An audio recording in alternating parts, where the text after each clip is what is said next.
Assalamualaikum warahmatullahi wabarakatuh. Bismillahirrahmanirrahim. Alhamdulillahi rabbil alamin. Wa sallallahu wasallam wa baraka ala abdihi wa rasulihi nabiyina Muhammad wa ala alihi wa ashabihi ajma'in. Amma ba'd. Alhamdulillah, kita bersyukur pada Allah Subhanahu wa taala pada hari ini, hari Jumat malam Sabtu 15 Safar 1445 Hijriah, kita dimudahkan oleh Allah Subhanahu wa taala untuk duduk bersama mengkaji ayat-ayat suci Al-Qur'an dan hadis-hadis Rasul sallallahu alaihi wa ala alihi wasallam. Salawat dan salam semoga selalu Allah berikan kepada Nabi kita Muhammad sallallahu alaihi wa ala alihi wasallam, pada keluarga beliau, para sahabat, serta orang-orang yang mengikuti beliau sampai hari kiamat kelak. Dengan nama-nama Allah yang husna dan sifat-sifatnya yang ulia, kita berdoa, Allahumma inna nas'aluka ilman nafi'an wa rizqan tayyiban wa amalan mutaqabbala. Allahumma amin. Ahibati fillah, afanillah wa iyyakum, para jamaah sekalian, Majelis Taklim Bumiku Mengaji yang semoga selalu dirahmati oleh Allah Subhanahu wa taala. Pada kesempatan kali ini kita membahas tentang a'malul umrah, amalan-amalan umrah. Akan tetapi saya ingin mengomentari dari WA yang disampaikan ke saya, yaitu tentang dari Akhi Nabil Abu Abdurrahman. Di sini sampaikan ke saya, Akhi Nabil Umar Marta, mohon bantuan ditanyain Japri ke Ustadz sebelum nanti dibacakan di sesi tanya jawab. Pada pertemuan yang lalu, Ustadz masih menyampaikan ada keutamaan surat Al-Kahfi riwayat dari Al-Khudri. Sedangkan yang kita dapat dari penjelasan Dewan Fatwa bahwa hadis tersebut maudhu atau dhaif tingkatannya. Jadi keutamaan baca Al-Kahfi setiap Jumat itu tidak bisa diamalkan. Tapi kalau baca Al-Kahfinya pastinya dianjurkan, bukan mengacu keutamaannya. Saya cuma ingin menyebutkan beberapa hal yang berkaitan dengan surat Al-Kahfi ini. Yang pertama adalah saya akan bacakan dari perkataan-perkataan para ulama tentang membaca surat Al-Kahfi di hari Jumat. Membaca surat Al-Kahfi di hari Jumat. Para ikhwan yang dirahmati oleh Allah Subhanahu wa taala, disebutkan di dalam kitab Al-Mughni, kana al-Imam Ahmad yaqra'u al-Kahf fi at-tariqi lil jami'. Adalah Imam Ahmad rahimahullahu taala membaca surat Al-Kahfi di hari Jumat saat beliau jalan menuju masjid jami' untuk sholat Jumat. Ini perkataan yang pertama. Perkataan yang kedua disebutkan oleh Imam Ibnu Daqiqil Id bahwa mata sahibun li ra'aituhu fil manam. Ada sahabatku meninggal, lalu aku melihat dia di dalam mimpi. Wa qala ja'ani kalbun kasab'. wa ja'ala yaru'uni farta'abtu faja'a syakhsun fi hayatin hasanatin fataradahu wa jalasa yu'nisuni. Datang kepadaku seekor anjing seperti binatang buas dan meraung-raung menakutiku. Maka aku pun takut. Lalu datang kepadaku seseorang dalam keadaan yang sangat baik dan mengusir anjing tersebut. Lalu ia duduk memberikan ketenangan kepadaku. Faqultu man anta? Lalu aku bertanya, siapa engkau? Faqala ana thawabu qira'atika suratil kahfi yaumal jum'ah. Maka kemudian orang tersebut berkata, aku adalah pahala pembacaanmu surat Al-Kahfi pada hari Jumat. Disebutkan dalam kitab Ad-Durar yang ditulis oleh Imam Ibn Hajar rahimahullah. Kemudian juga Al-Imam Ali Ibn Al-Madini rahimahullah.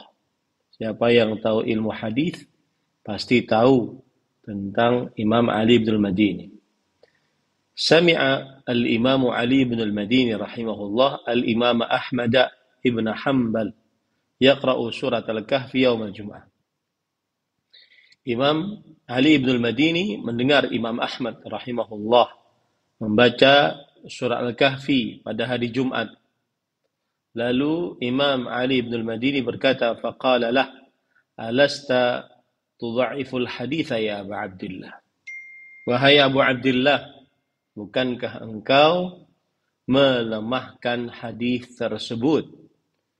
Yaitu wahai Imam Ahmad, bukankah engkau melemahkan membaca surah Al-Kahfi di hari Jumat? Hadisnya engkau lemahkan.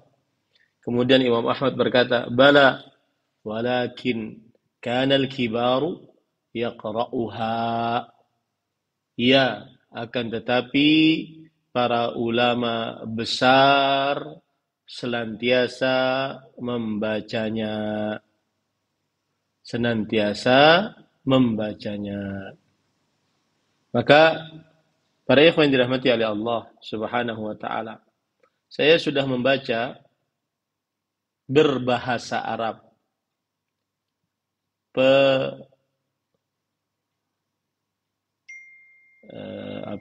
penelitian terhadap hadis-hadis yang ada di dalam pembacaan surat Al-Kahfi pada hari Jumat yang ditulis oleh Fadilat Syekh Abdullah bin Saleh Al-Fauzan. Dan saya bacakan kepada antum semua, terutama yang bertanya, yang melarang menyebutkan keutamaan membaca surah Al-Kahfi pada hari Jumat. Perhatikan baik-baik.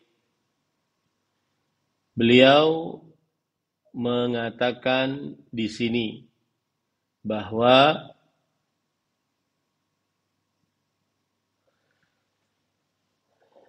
wala'alla mimma yusnidul amal bidzalika lihtijaju bil mawqifi mutlaqan.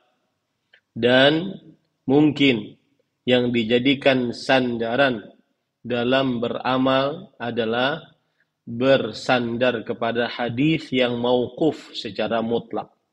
Wa minal ma'lum anna qa'idatal amal awsa'u min qa'idatin naqdi wal ihtijaj. Ini perhatikan baik-baik. Ya, perhatikan baik-baik para penuntut ilmu pemula dan termasuk yang maklum, sudah dimaklumi bahwa kaedah beramal lebih luas daripada kaedah meneliti hadis. Fala yatarattabu ala dzalika nafyul marsyu'iyyah mutlaqan fadlan 'anil hukmi bil bid'ah awil wasfi bil ihdath ala anna al-istirwaha ila al-qawl بأفضلية المداومة على قراءتها يوم الجمعة يحتاج إلى دليل أقوى من ذلك. Maka ini tidak mengkonsekuensikan untuk menafikan disyariatkannya secara mutlak pembacaan surah Al-Kahfi hari Jumat, ya, apalagi dihukumi sebagai bid'ah, apalagi disifati sebagai perbuatan yang mengada-ngada, meskipun mengatakan bahwa keutamaan membaca surah Al-Kahfi secara terus-menerus memerlukan dalil yang lebih kuat daripada itu. Ini para ikhwan yang dirahmati oleh Allah Subhanahu wa taala. Imam Asy-Syafi'i rahimahullahu taala berkata, "Wa balaghana anna man qara'a surat al-Kahfi wa qiyam fitnatad dajjal wa uhibbu كثرة الصلاة على النبي صلى الله عليه وسلم في كل حال وأنا في يوم الجمعة وليلتها أشد استحبابا وأحب قراءة الكهف ليلة الجمعة ويومها لما جاء فيها." Dan telah sampai kepada kita bahwa siapa yang baca surah Al-Kahfi maka dia akan dijaga dari Dajjal, dan aku menyukai untuk memperbanyak sholawat di setiap keadaan.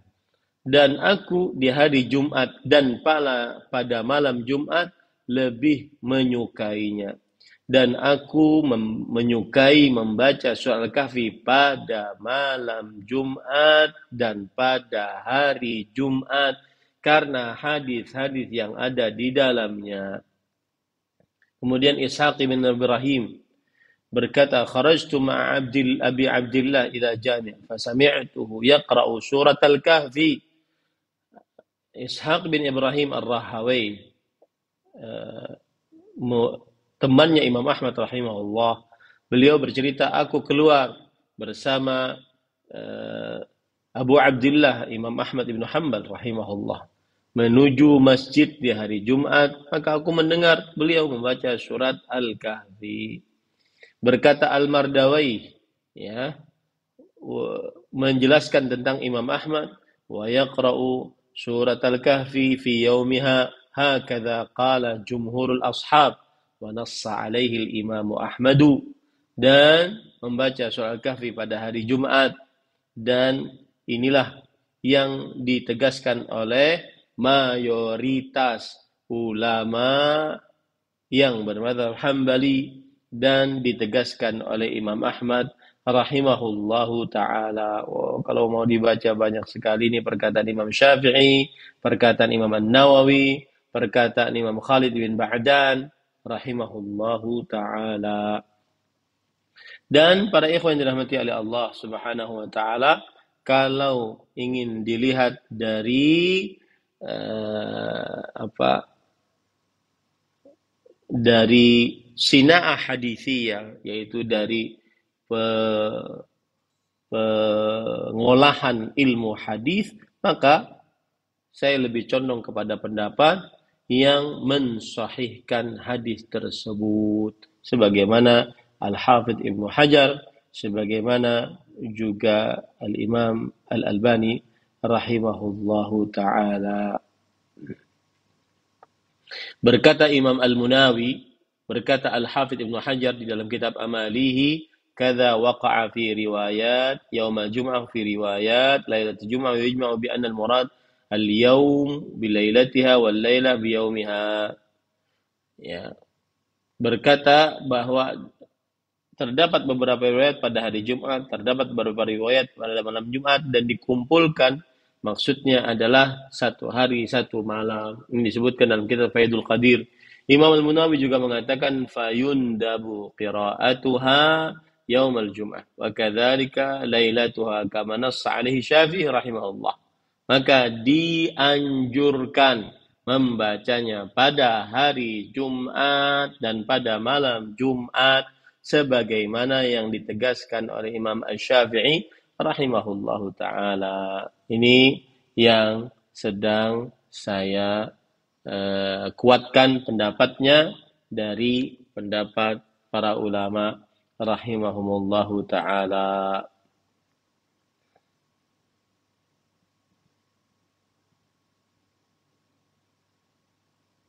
Sebentar ya.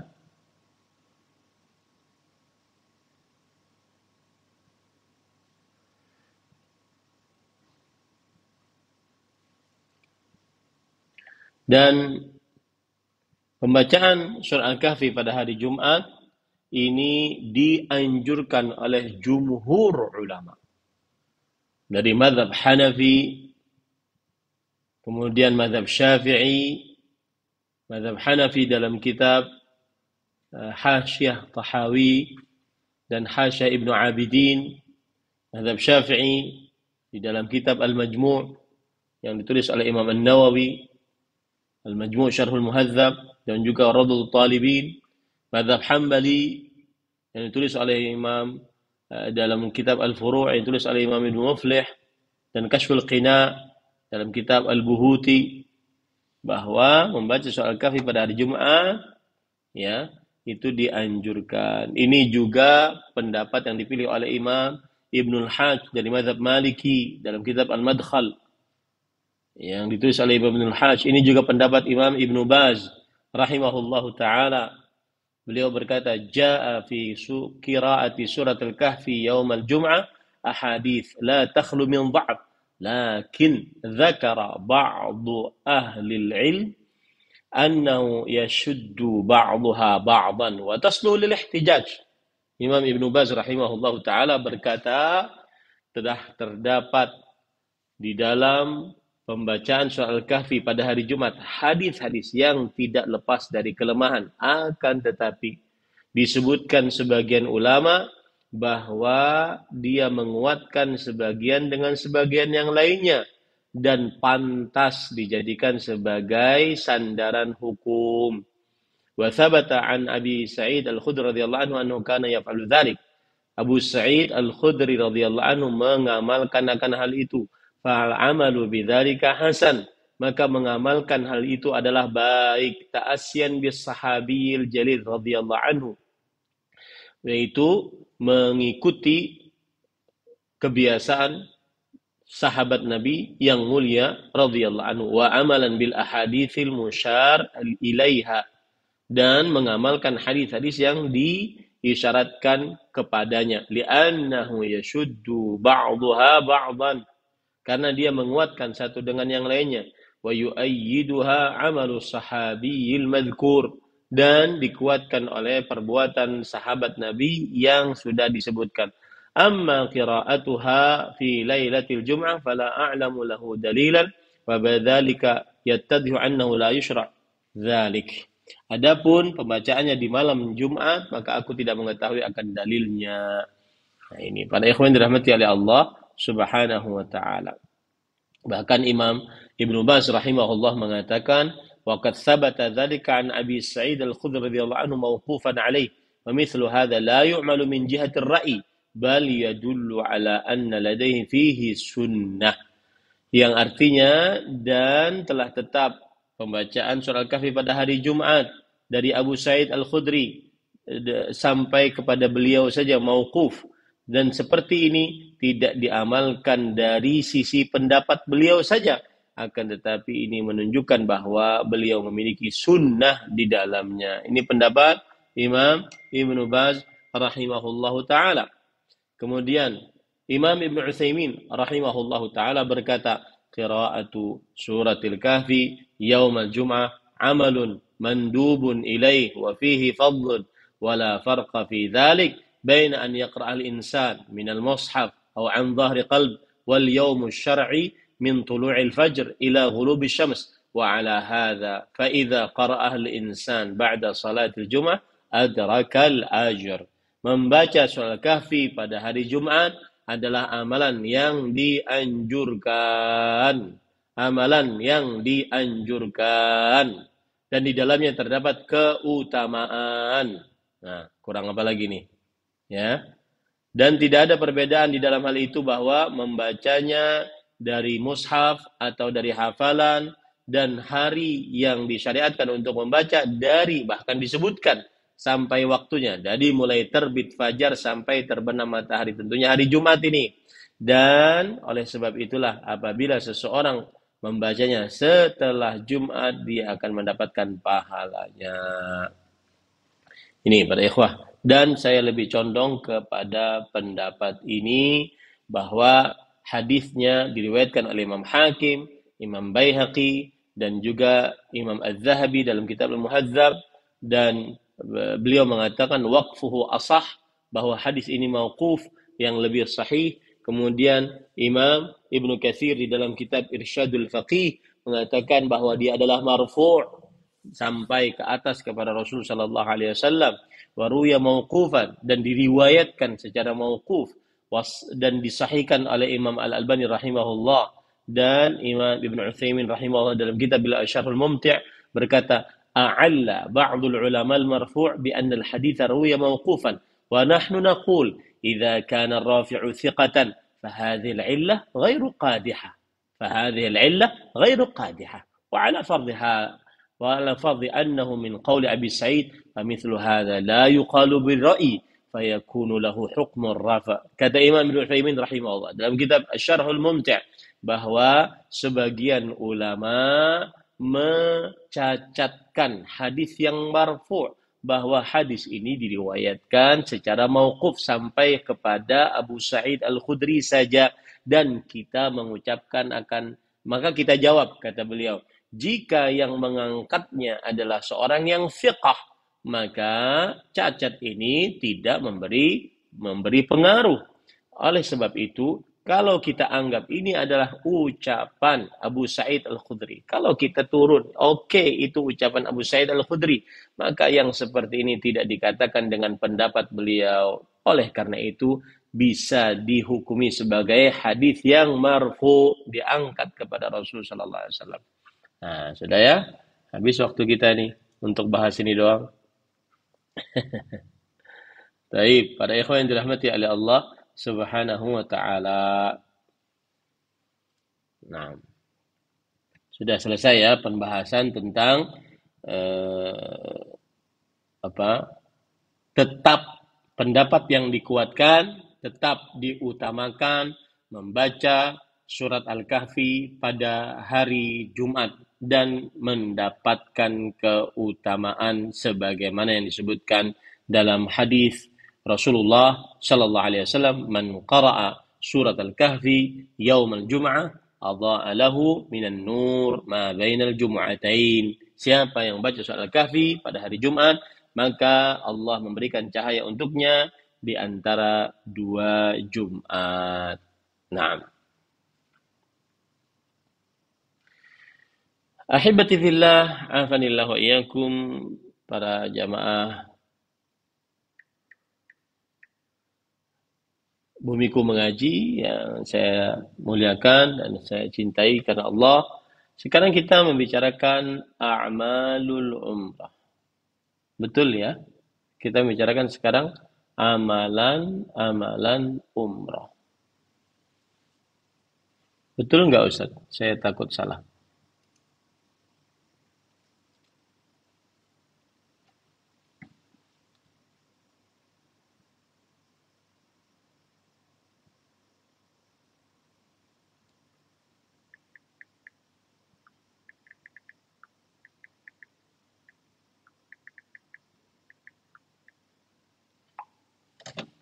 Baik. Ahibati fillah, afanillah wa iyyakum, kaum muslimin yang saya cintai karena Allah, jamaah Bumiku Mengaji, a'malul umrah, al-ihram, ilbas libas al-ihram 'inda al-miqat wa qul labbaik Allahumma bi'umrah warfa' sawtaka bit-talbiyah labbaik Allahumma labbaik. Amalan umrah.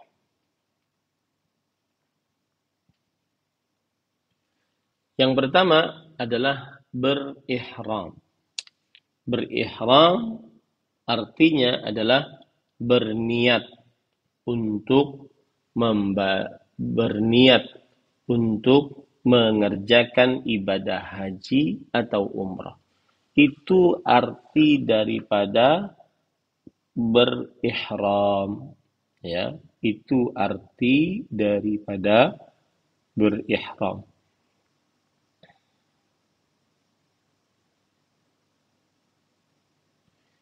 Dan pada ikhwan yang dirahmati oleh Allah Subhanahu wa taala, Secara bahasa, ihram artinya ad-dukhul fil hurmah. Masuk ke dalam sesuatu yang menjadi perjanjian. Ini secara bahasa. Adapun arti ihram secara istilah syariat disebutkan oleh para ulama niyatud dukhuli fin nusuk. Ihram secara syariat adalah berniat masuk ke dalam ibadah haji atau umroh. Ya, ibadah haji atau umroh. Sekarang apa kedudukan ihram di dalam ibadah haji atau umrah? Kedudukan ihram di dalam ibadah haji atau umrah adalah termasuk kewajiban di dalam berhaji atau di dalam berumrah. Karena dia adalah niat. Ya, karena ihram adalah niat. Dalil yang menunjukkan bahwa perbuatan berihram adalah kewajiban, yaitu hadis secara umum, innamal a'malu binniyat. Sesungguhnya amalan tergantung dengan niat. Bahwa tidak sah amal dan tidak tetap amal kecuali dengan meletakkan niat. Dan ihram adalah berniat masuk ke dalam manasik haji atau umrah. Maka tidak sah perbuatan haji dan umrah kecuali dengan niat, dan niatnya adalah ihram. Dan berdasarkan ijma', yaitu perkataan para ulama, diantaranya Imam Ibnu Hazm rahimahullah, beliau berkata, wattafaqu anna al-ihrama lil haji fardun. Dan para ulama bersepakat bahwa berihram untuk menunaikan ibadah haji adalah kewajiban. Kemudian tidak ada yang menyelisihi akan ijma ini. Nah, cuma nanti para ulama berbeda pendapat. Apakah ihram ini rukun ataukah dia syarat haji atau umrah? Rukun atau syarat haji atau umrah? Ini para ikhwan yang dirahmati oleh Allah Subhanahu wa ta'ala. Nah, jumhur ulama mengatakan bahwa dia adalah rukun. Artinya dia masuk ke dalam ibadah haji atau umrah. Sedangkan mazhab Hanafi mengatakan dia adalah syarat. Artinya dia di luar dari ibadah haji atau umrah. Tetapi semuanya bersepakat bahwa haji atau berumrah tidak sah tanpa berihram. Para ikhwan yang dirahmati oleh Allah Subhanahu wa ta'ala, dan di dalam berihram, berniat, kemudian bagi laki-laki memakai 2 kain putih, yang satu disarungkan, yang satu diselendangkan, maka ini adalah salah satu hikmahnya, yaitu memperlihatkan persamaan antara seluruh kaum muslimin, baik penguasanya atau rakyatnya, baik antara orang kayanya dengan orang miskinnya. Kemudian hikmah yang lain juga disebutkan oleh Al-Hafidh Ibnu Hajar Al-Asqalani rahimahullah, bahwa keadaan berihram dengan memakai 2 kain putih bagi para lelaki adalah mengingatkan tentang hari kiamat dan hari padang mahsyar. Berkata Al-Hafidh Ibnu Hajar Al-Asqalani rahimahullah di dalam kitab beliau Fathul Bari, qala al-ulama wal hikmatu fi man'il في منع المحرم من اللباس والطيب البعد عن الترفه والاتصاف بصفة الخاشع وليتذكر بالتجرد القدوم على ربه ويكون أقرب إلى مراقبته وامتناعه من ارتكاب المحظورات. Yang artinya para ulama berkata hikmah dari dilarangnya seorang yang sedang berihram memakai pakaian dan minyak wangi adalah menjauhi dari sifat kemewahan dan bersifat dengan sifat ketundukan agar mengingat tentang ketidakpunyaan dia ketika berhadapan menuju Allah Subhanahu wa taala. Maka ini mendekatkan diri untuk senantiasa merasa diawasi oleh Allah dan menjauhkan diri dari mengerjakan maksiat saat berhaji atau berumroh. Nah, itu faidahnya dari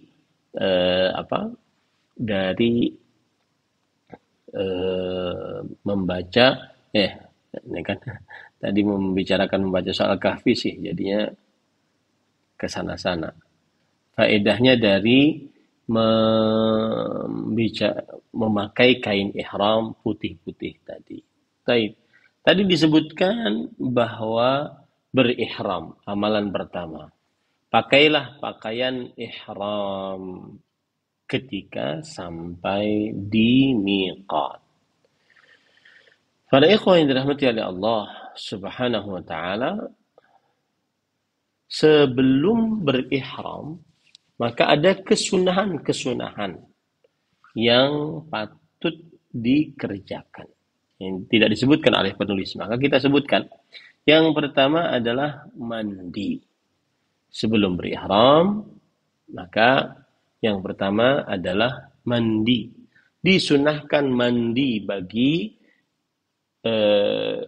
atau sebelum berihram. Dan ini dengan kesepakatan mazhab fikih yang 4. Mazhab Hanafi, Maliki, Syafi'i, Hambali, bahkan dinukilkan ijma atasnya. Berkata Imam An-Nawawi rahimahullah, ulama bermazhab Syafi'i di dalam kitab beliau Al-Majmu' Syarhul Muhadzab, ittafaqal ulama'u ala annahu yustahabbul ghuslu 'inda iradatil ihrami bihajjin aw umratin aw bihima sawa'un kana ihramuhu minal miqati syar'i aw ghairihi. Para ulama bersepakat bahwa dianjurkan mandi ketika ingin berihram, melaksanakan ibadah haji atau umrah atau kedua-duanya. Baik itu berihram dari miqat yang telah ditentukan oleh syariat atau di selain tempat yang ditentukan oleh syariat Islam. Ini para ikhwan yang dirahmati oleh Allah Subhanahu wa taala. Beliau juga berkata dalam kitab Al-Minhaj Syarah Nawawi ala Sahih Muslim, huwa mujma'un 'alal amri bihi. Berihram atau mandi sebelum berihram disepakati untuk diperintahkan mengerjakannya. Lakin madhabuna wa madhabu Malikin wa Abi Hanifata wal jumhur annahu mustahab. Akan tetapi madhab Imam Syafi'i, madhab Imam Malik dan madhab Imam Abu Hanifah dan jumhur ulama menyatakan bahwa mandi dianjurkan saja, tidak sampai wajib ya.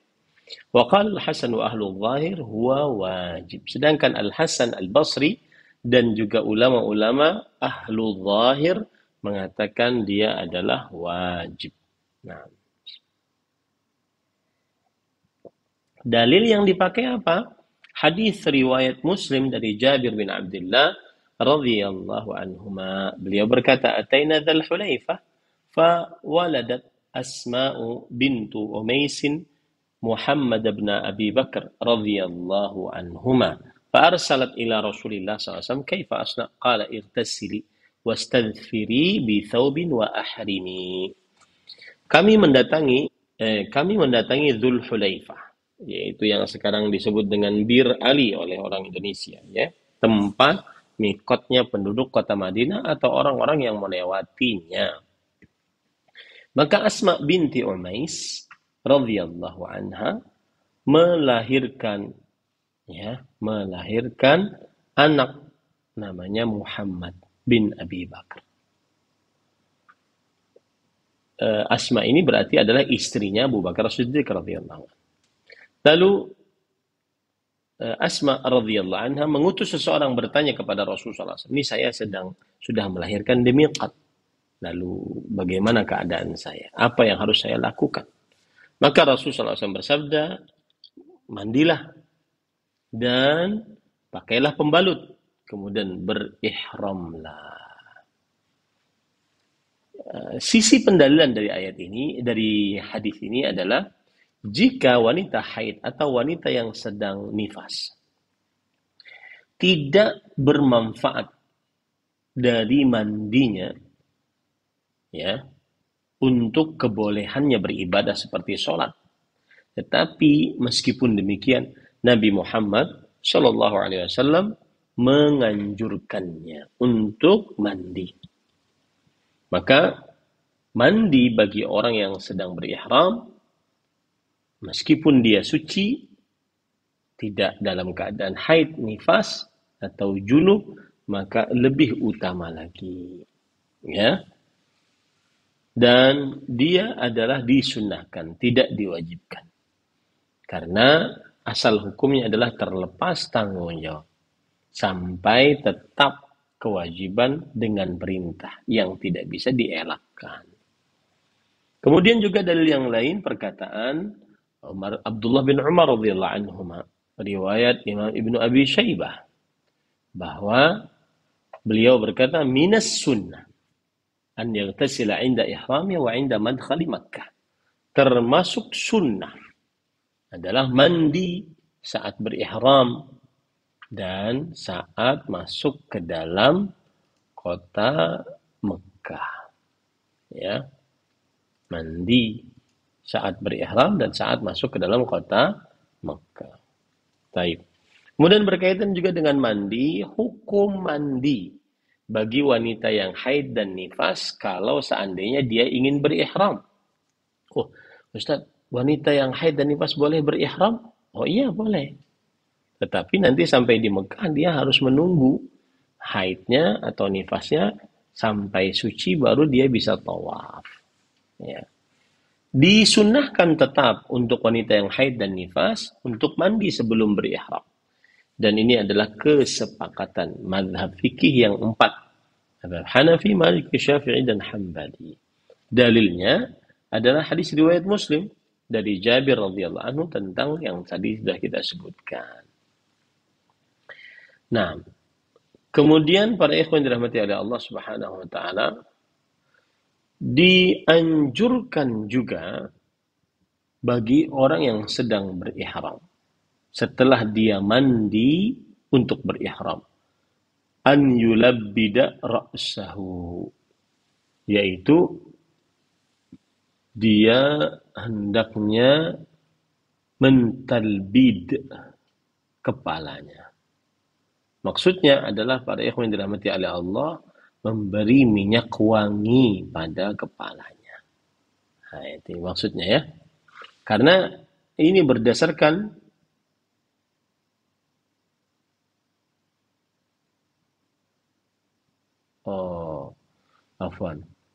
yang namanya talbid itu adalah disebutkan di sini an yudaffira ra'sahu wa yaj'ala fihi syai'an min sabghin wa shibhihi liyajtami'a wa yatalabbat fala yatakhallaluhu al-ghubar wa la yusibuhu sya'th wa la yahsulahu al-qaml. Yang dimaksud di sini adalah kalau sudah mandi maka hendaknya rambutnya dikuatkan begitu ya.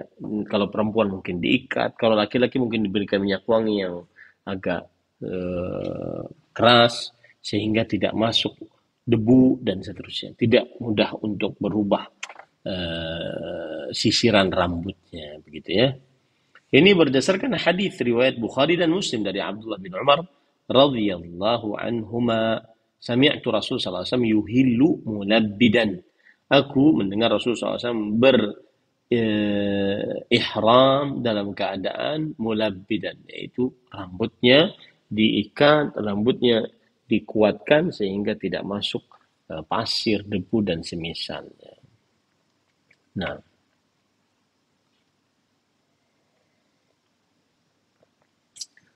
kemudian para ikhwan yang dirahmati oleh Allah Subhanahu wa taala, selanjutnya tadi disebutkan pakailah pakaian ihram ketika di miqat. Coba kita lihat lagi.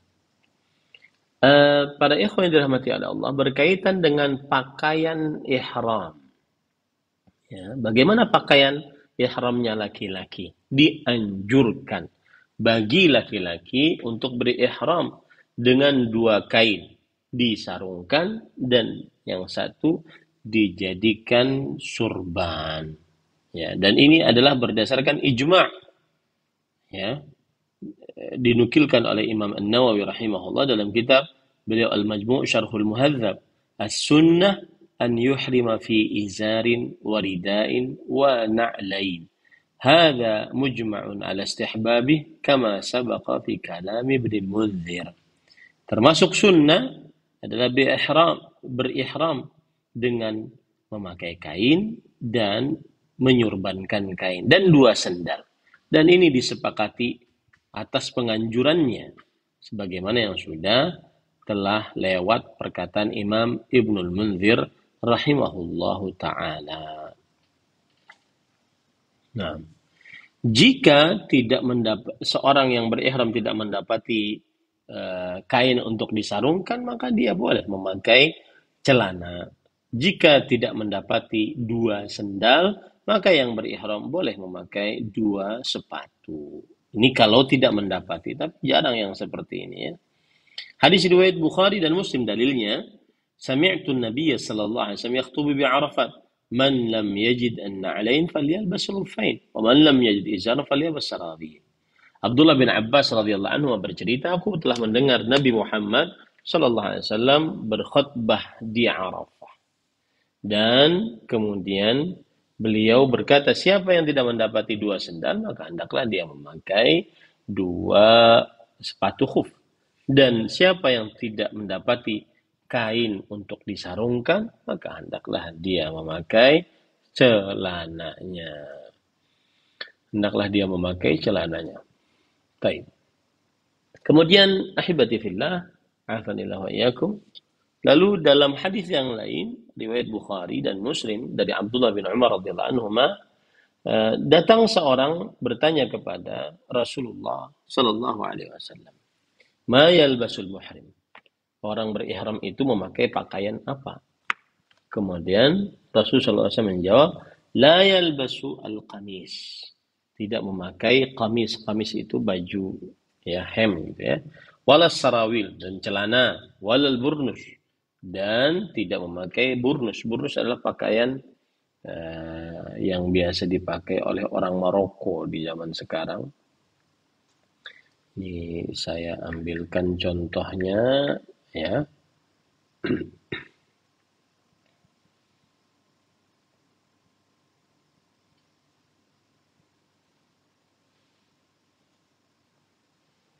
Ya. Pakaian yang ada penutup kepalanya, gitu ya. Ini adalah namanya al-burnus.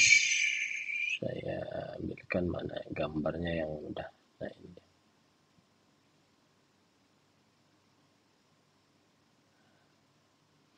Ayo kita lihat. Nah, ini namanya adalah burnus. Nah,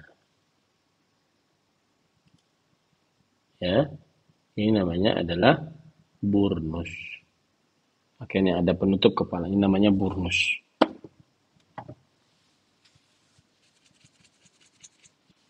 Kemudian Rasulullah SAW bersabda tadi,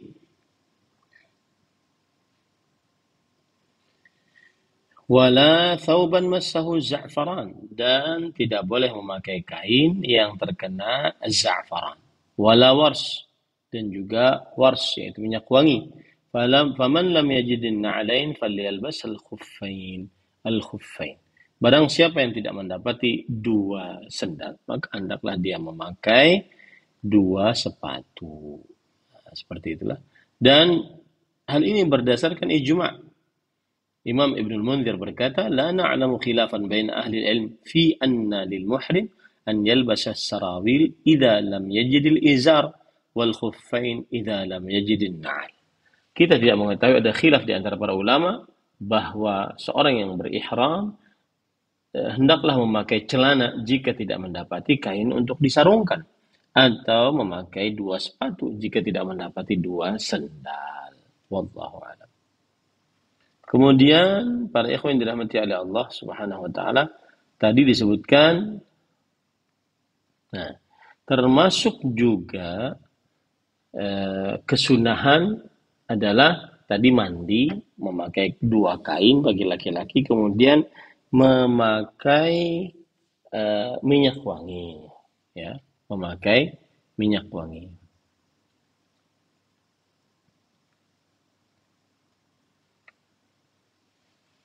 Disunnahkan untuk memakai minyak wangi di badan, bukan di kain, ya, bukan di pakaian.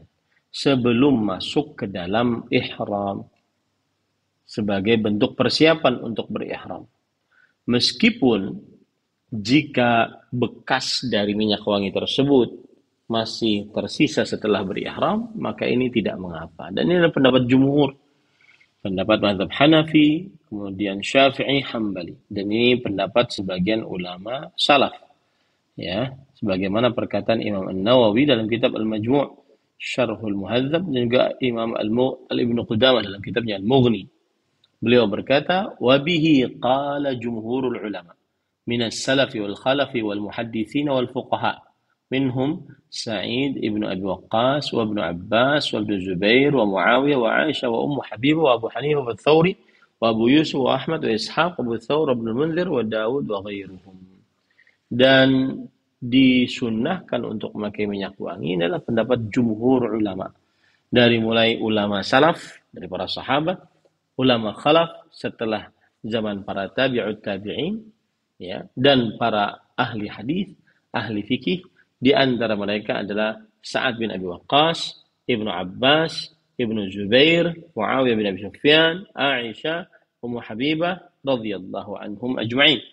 Imam Abu Hanifah, Thawri, Abu Yusuf, Imam Ahmad, Imam Ishaq, Abu Thawr, Ibnu Munzir, dan Dawud rahimahumullah ta'ala berpendapat bahwa disunnahkan memakai minyak wangi di badan sebelum masuk berihram. Dalilnya, pada ikhwah, hadis riwayat Bukhari dan Muslim dari Aisyah radhiyallahu anha wa ardhaha, "Kuntu utayyibu Rasulullah sallallahu alaihi wasallam li ihrami qabla an yuhrim wa li hillih qabla an yatufa fil bait." Aku senantiasa memberi minyak wangi Rasul Shallallahu Alaihi Wasallam sebelum berihram dan setelah beliau bertahallul menyelesaikan tawaf di Baitullah. Nah, kemudian para ikhwan yang dirahmati oleh Allah Subhanahu Wa Taala, dilarang bagi orang yang berihram memakai minyak wangi pada kain ihramnya sebelum berihram atau sesudah berihram. Sebelum berihram atau sesudah berihram, ya. Dan ini adalah mazhab Hanafi, Maliki, dan salah satu pendapat dari mazhab Syafi'i, dan salah satu pendapat dari mazhab Hambali. Dan ini adalah pendapat yang dipilih oleh Imam Al-Ajurri, Imam Ibnu Baz, dan Imam Ibnu Utsaimin rahimahumullah ta'ala, bahwa diharamkan untuk memakai minyak wangi pada kain ihram. Nah, selanjutnya yang keempat, kesunahan berihram adalah berihram setelah selesai sholat. Nah, ini termasuk daripada kesunahan berihram. Dianjurkan berihram setelah selesai sholat, dan ini kesepakatan mazhab fikih yang 4, ya, dari mazhab Hanafi, Maliki, Syafi'i, dan Hambali. Coba perhatikan perkataan Imam Ibnu Abdul Barr dalam kitab beliau At-Tamhid.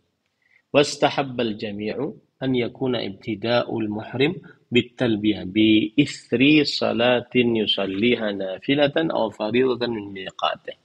Dianjurkan oleh seluruh ulama hendaknya permulaan yang dilakukan oleh orang yang berihram adalah bertalbiyah setelah melaksanakan sholat sunnah atau sholat wajib dari miqat. Jadi yang dilakukan ini adalah sholat sunnah atau sholat wajib dari miqat. Nah, kemudian para ikhwan yang dirahmati oleh Allah Subhanahu wa taala,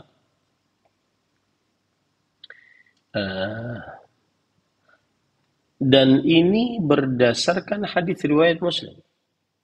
Ya, berihram sesudah mengerjakan sholat, baik sholat sunnah atau sholat wajib.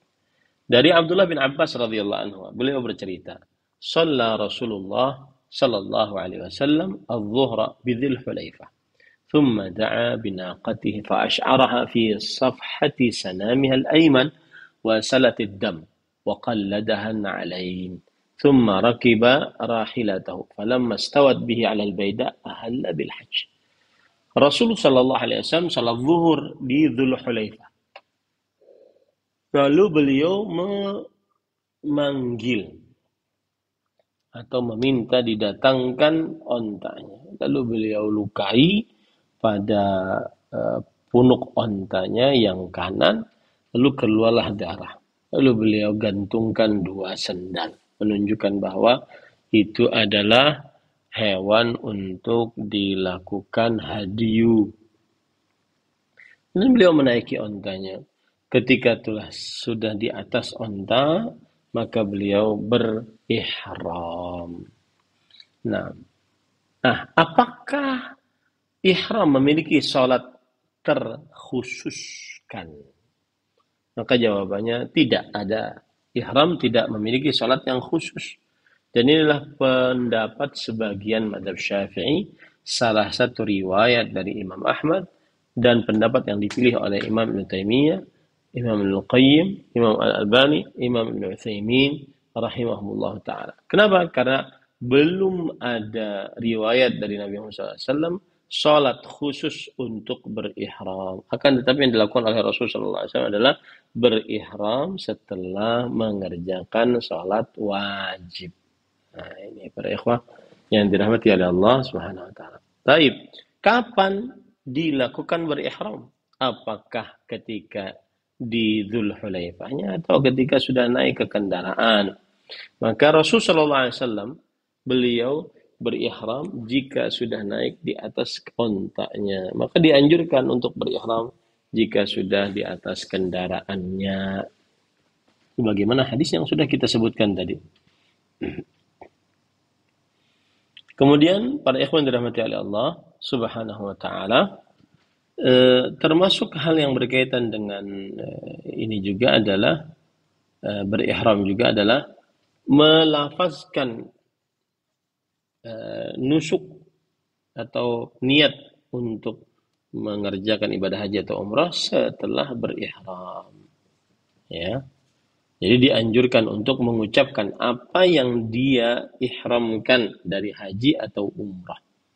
Dan ini mazhab Hanafi, Hambali, dan yang dipilih oleh Imam Ibn Taimiyah, Al-Hafidz Ibn Rajab, Imam Ibn Baz, dan fatwa panitia tetap untuk fatwa dan riset ilmiah Kerajaan Arab Saudi. Dalil yang menunjukkan hal ini adalah hadis riwayat Imam Abu Daud dari As-Sa'ib bin Khallad radhiyallahu anhu, bahwa Rasulullah sallallahu alaihi wasallam bersabda, "Atani Jibril fa'amarani an amura ashabi an yarfa'u aswatahum bil ihlal," ay bitalbiyah. Bismillah.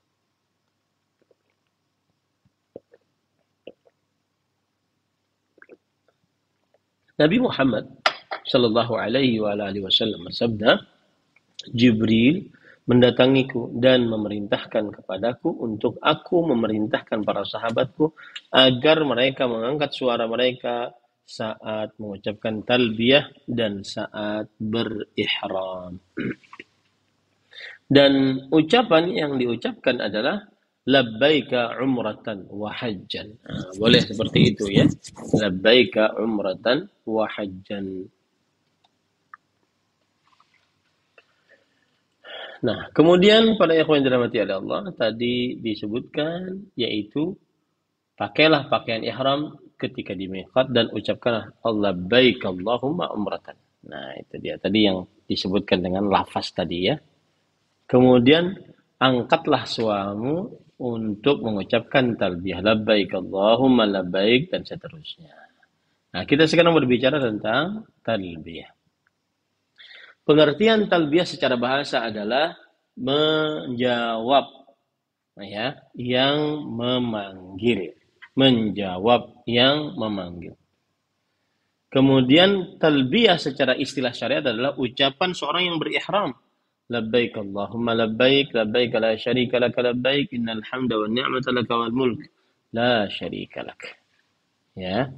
Ini berdasarkan hadis riwayat Bukhari Muslim dari Abdullah bin Umar radhiyallahu anhuma. Nah, ini yang dilakukan ketika seseorang sudah berihram, maka dia hendaknya mengucapkan talbiyah. Apa hukum mengucapkan talbiyah? Hukumnya adalah sunnah. Ya, dan ini mazhab Syafi'i, mazhab Hambali, dan dipilih oleh Imam Ibnu Utsaimin dan Imam Ibnu Baz rahimahullahu taala.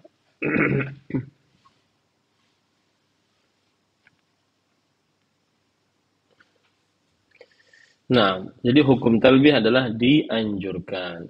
Taib. Dianjurkan juga mengangkat suara dalam bertalbiyah untuk para lelaki. Dan ini adalah kesepakatan madhab fikih yang 4, bahkan dinukilkan ijma' atasnya. Yaitu Imam An-Nawawi dalam kitab beliau Al-Minhaj Syarah Nawawi ala Sahih Muslim, beliau berkata fihi istihbabu raf'is saut bitalbiyah wa huwa muttafaqun alaih بشرط أن يكون رفعا مقتصدا بحيث لا يؤذي نفسه ورفع الرجل مندوب عند العلماء كافة ورفع الرجل مندوب عند العلماء كافة. Yang artinya di dalam hadis ini terdapat anjuran mengangkat suara ya dengan talbiyah, dan ini disepakati atasnya dengan syarat pengangkatan yang sederhana, yang mana tidak membahayakan kepada dirinya ya. Nah, kemudian bagaimana talbiyahnya perempuan? Maka perempuan tidak mengangkat suaranya saat bertalbiyah, akan tetapi bertalbiyah dengan rahasia yang bisa dia dengar sendiri ya, sehingga tidak menjadi fitnah. Dan ini adalah pendapat mazhab fikih yang 4, Hanafi, Maliki, Syafi'i, dan Hambali. Taib. Kapan waktu talbiyah dimulai? Ya, kapan waktu talbiyah dimulai? Dianjurkan memulai talbiyah ketika sudah berihram. Ya, ketika sudah berihram, sebagaimana Rasul sallallahu alaihi wasallam. Lalu kapan waktu terakhir bertalbiyah bagi yang menaikkan ibadah haji? Maka bertalbiyah berakhir di dalam haji ketika mau memulai pelemparan Jamratul Aqabah pada hari Nahar, yaitu pada tanggal 10 Dzulhijjah. Nah, itu berhentinya di situ ya. Jadi kalau mau melempar Jumratul Aqabah, maka berhenti dari talbiyah, dan sebelumnya tetap saja bertalbiyah. Kalau umrah, talbiyahnya kapan? Talbiyah umrah adalah saat mau memulai tawaf. Berhenti talbiyah umrah saat mau memulai tawaf. Dan ini pendapat jumhur mazhab Hanafi, Syafi'i, dan Hambali. Dan sebagian pendapat ulama salaf seperti Abdullah bin Abbas, Atha bin Abi Rabah, Amr, kemudian Abdullah bin Mas'ud, Tawus bin Kaisan, kemudian Ibrahim bin Yazid An-Nakhai, Imam Ats-Tsauri, Imam Syafi'i, Imam Ahmad, Ishaq, Abu Thawr, dan yang lainnya. Dan inilah pendapat kebanyakan para ulama, yaitu talbiyah berhenti untuk umrah saat mau memulai tawaf. Abdullah bin Abbas radhiyallahu anhu berkata, yulabbil mu'tamir hatta yaftatiha at-tawaf. Orang yang sedang berihram, hendaklah dia mengucapkan talbiyah sampai kapan? Sampai mau memulai tawaf. Nah, itu dia.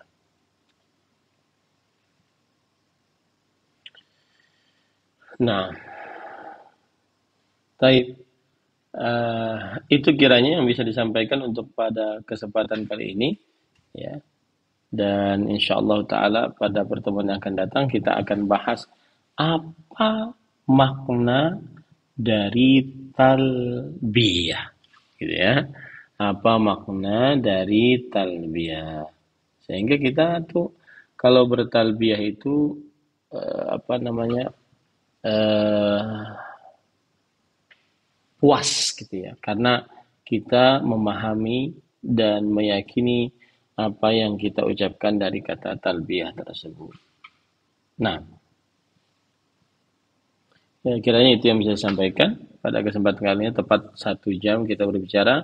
Masih ada waktu sekitar eh, 20 menit. Ya Ustadz, silahkan. Nah,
Bismillah, alhamdulillah, wassalatu wassalamu ala rasulillah wa ala alihi wa sahbihi wa nala amma ba'd. Sebelumnya kita berdoa kepada Allah dengan nama-nama Allah yang husna dan sifat-sifatnya yang ulia. Semoga negara Palestina dan terkhusus kepada Masjidil Aqsa, semoga Allah Subhanahu wa taala bebaskan dari penjajahan kaum Yahudi. Dan adapun untuk visa ini sebenarnya yang paling cocok menjawab adalah pihak travel. Tetapi Allah bertakdir saya pernah juga ke sana, maka sebenarnya visa yang saya pahami ya untuk masuk ke ke Masjidil Aqsa, yaitu negara Palestina, itu di tangan atau di bawah kekuasaan untuk saat ini oleh negara Yahudi, ya, sehingga dia sekehendaknya saja apakah dia mau memberi, tidak memberi, mungkin namanya terlalu Islami, Muhammad Abdullah dia tidak mau ngasih, ya. Jadi bukan gambling jatuhnya, akan tetapi ya tadi dia adalah jika Allah menakdirkan maka dimudahkan, jika tidak maka berarti tidak. Demikian. Wallahu a'lam. Nah, jadi tidak masuk ke dalam urusan judi menjudi, tidak. Karena kita mencoba. Ya, kalau seandainya bisa berarti alhamdulillah. Kalau tidak ya berarti Allah belum bertakdir. Nah,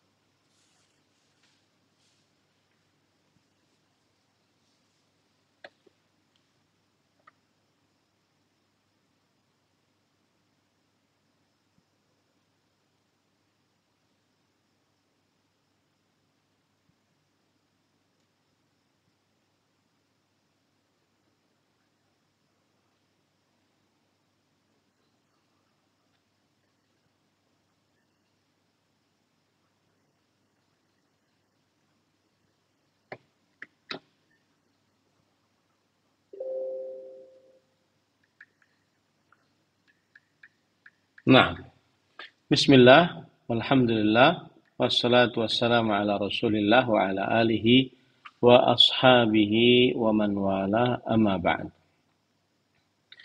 Para ikhwan yang dirahmati oleh Allah Subhanahu wa taala,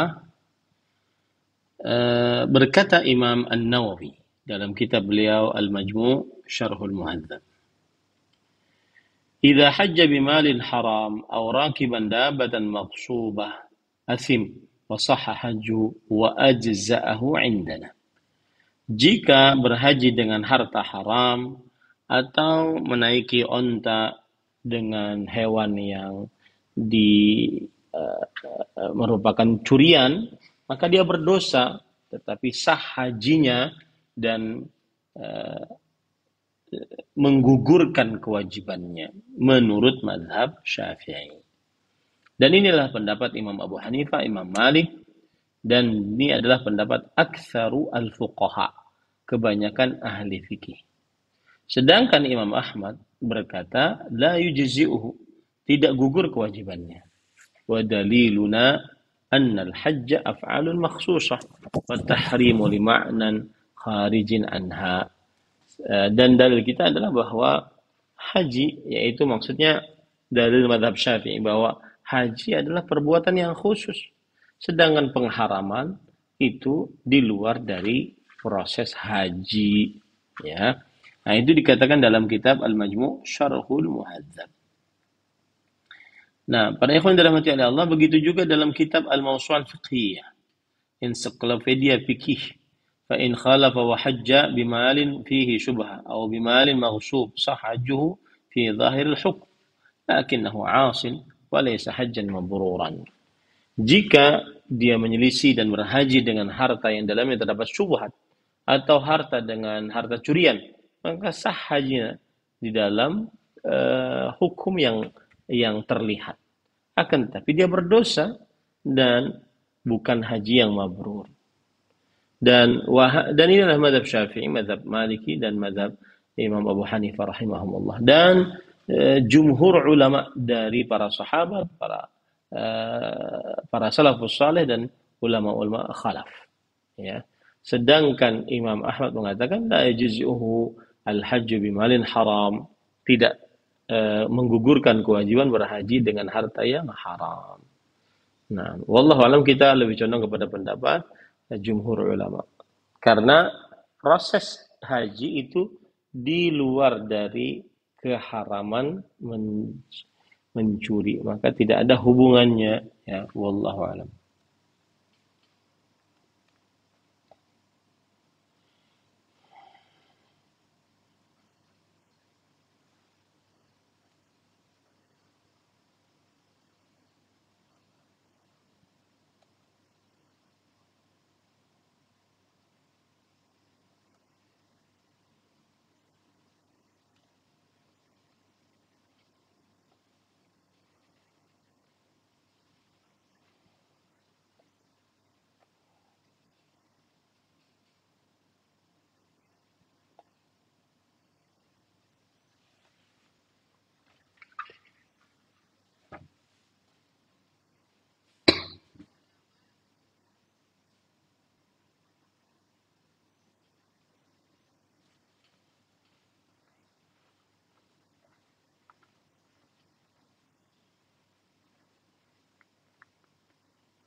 Paham, Bu?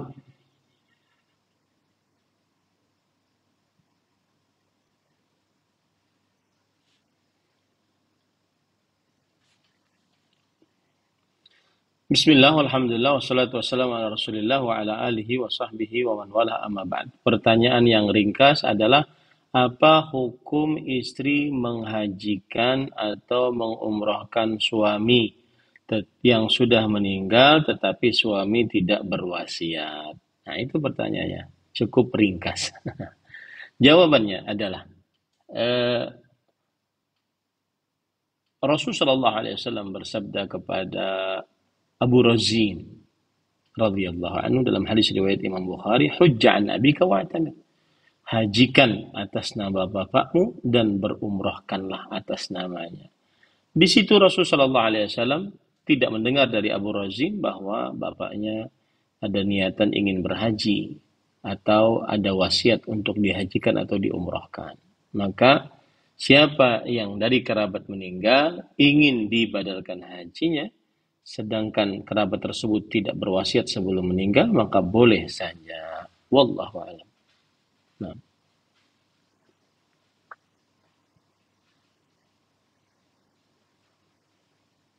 insyaallah.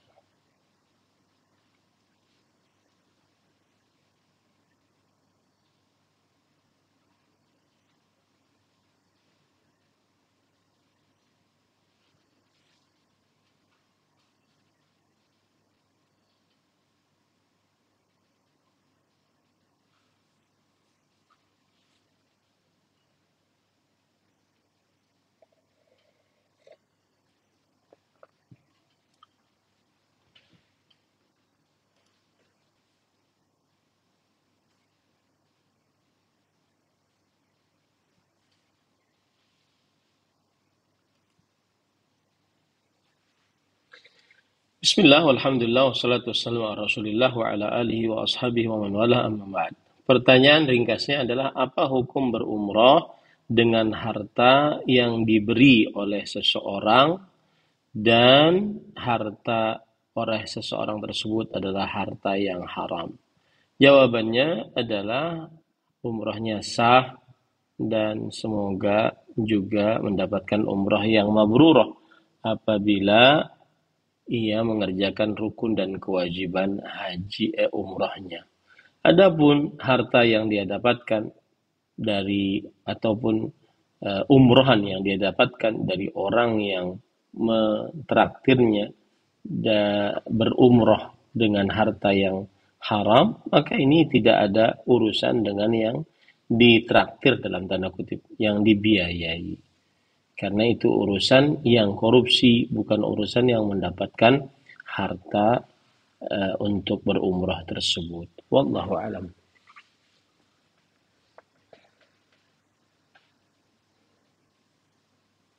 Barakallahu fikum.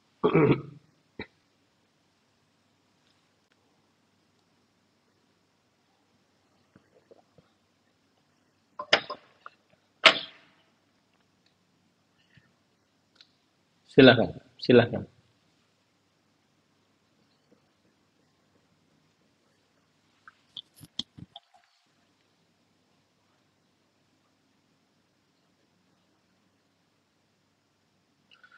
Eh, yang berumrah dalam keadaan dia hidup saja diwajibkan satu kali, sedangkan maka yang sudah meninggal cukup satu kali, ya, tidak perlu lagi dia diumrohkan berulang-ulang. Nah, cukup didoakan yang meninggal, didoakan agar dia mendapatkan pahala yang besar. Nah,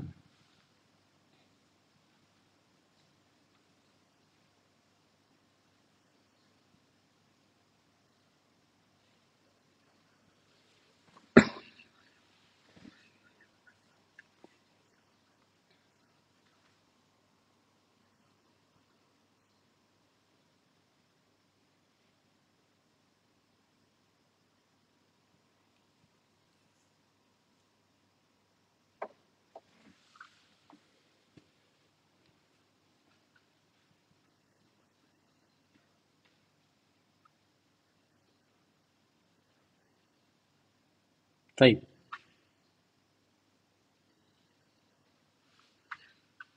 طيب.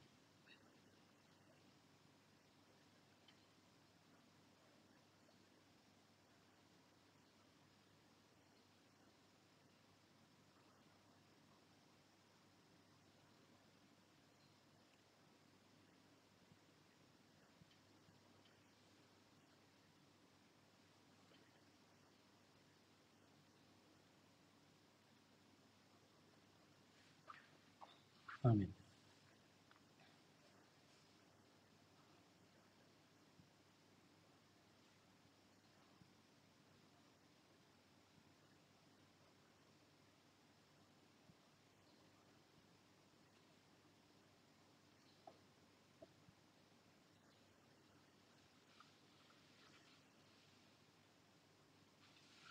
وعليكم السلام ورحمة الله، جزاك الله خير.